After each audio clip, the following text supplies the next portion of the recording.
Welcome back to IGN Live at San Diego Comic-Con. Westworld is a series that leaves people with lots of questions, and with Season 3 just around the corner, there's a lot we're all dying to know. Joining me now to hopefully provide some answers, maybe not, series creators Jonathan Nolan and Lisa Joy.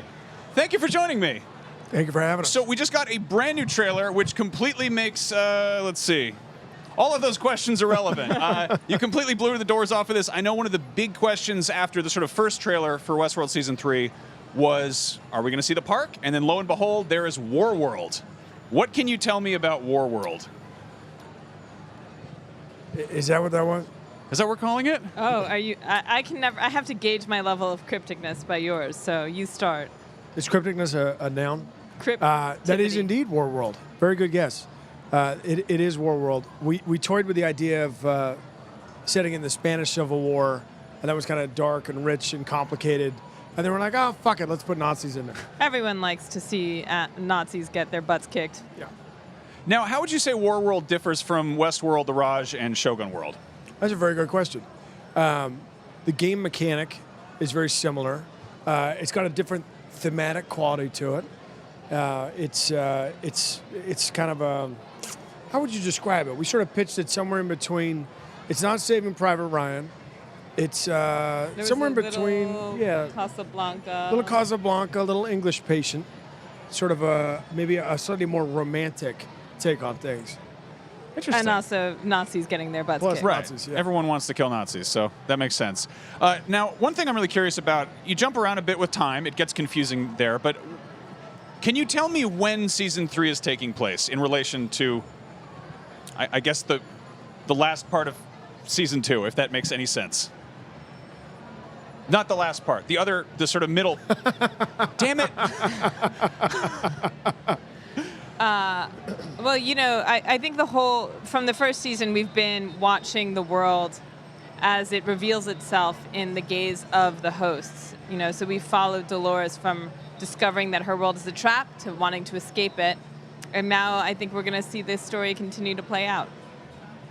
Yeah, a little bit in the future, a little bit in the past, a little bit deep in the future, and a little bit in the deep past.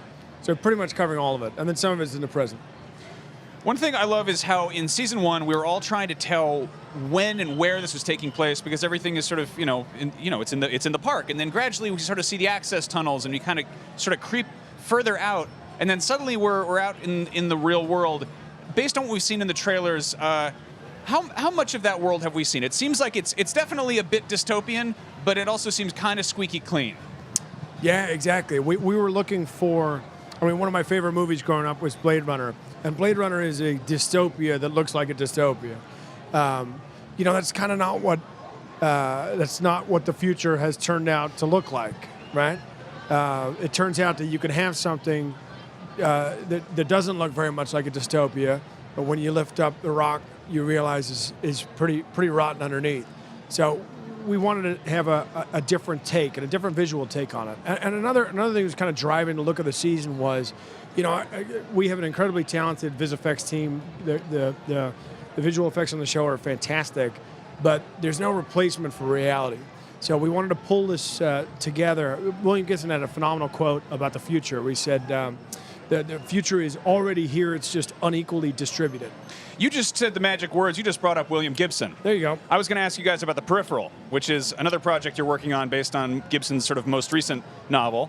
You're working on that with, I believe, Scott Smith, who did A Simple Plan, Vincenzo Natali, who was working with Gibson on the Unadaptable Neuromancer, and now we're doing another series that has some branching timelines. Please tell me literally anything about The Peripheral. Never say unadaptable. Yeah. It's a great team. It's gonna be fun. We've read we've been reading scripts, and they are terrific. That series is going to be absolutely unbelievable. So, is Gibson involved directly, or? We've had the pleasure of interacting a little bit with Mr. Gibson, and feel like at this stage we have his blessing. He's an icon of American science fiction. He invented half the shit that we put into these shows. And kind of invented the idea of cyberpunk and the idea of, the future that we're heading into. We've like to say at this point, his work has proved unadaptable, but its best adaptation has been by the real world. Right? We're living in his world, and so it feels only fitting that finally we get a chance to see some of those vivid worlds on film. So back to Westworld, the dystopia you have, this reality, whatever that means. How long have you known what this looks like in your heads? Is this one of those things that We I started thinking about it even in the pilot, starting to imagine what the world could look like. was part of writing the pilot was figuring out what's the setting for this story. We knew that we wanted season by season to kind of reveal a little bit more. So we were actually talking about it during the pilot, and we'd figured out, you'd go shoot Shanghai for Los Angeles, and then we went to the movie theater. This is how long we've been working on the show. We went to the movie theater and watched a brilliant Spike Jonze film called Her, which is Shanghai for Los Angeles. So that was a little upsetting, but we realized the good thing was it worked. It worked really well. So we've now done the same thing with Singapore. Very nice. Can you tell me anything about Aaron Paul's character? It's like interviewing a sphinx. I've been trying to get answers. You're doing very well. I've been trying to get answers out of her for 5 years. He's the more tight-lipped of us, so I would, if he wasn't here, I'd be a disaster. I'd just say everything. But now I kind of see where you're willing to go, and then I'll jump in. We've both been fans of Aaron's for a very long time. He is a terrific actor, and as it turns out, a terrific human being. So an incredible new part of the show. And I think the fun for us with this show was you have this incredible cast, and the fun is to reinvent the show kind of every time we go back to it, and to see different parts of the world, but also meet different characters. And it's been a blast working with Aaron. Wonderful. Well, thank you so much for taking the time to chat. Like a good episode of Westworld, I am now left with many more questions. Westworld returns to HBO next year. Right now we have to take a quick break, but there's tons more Comic-Con on the way. IGN Live will be right back.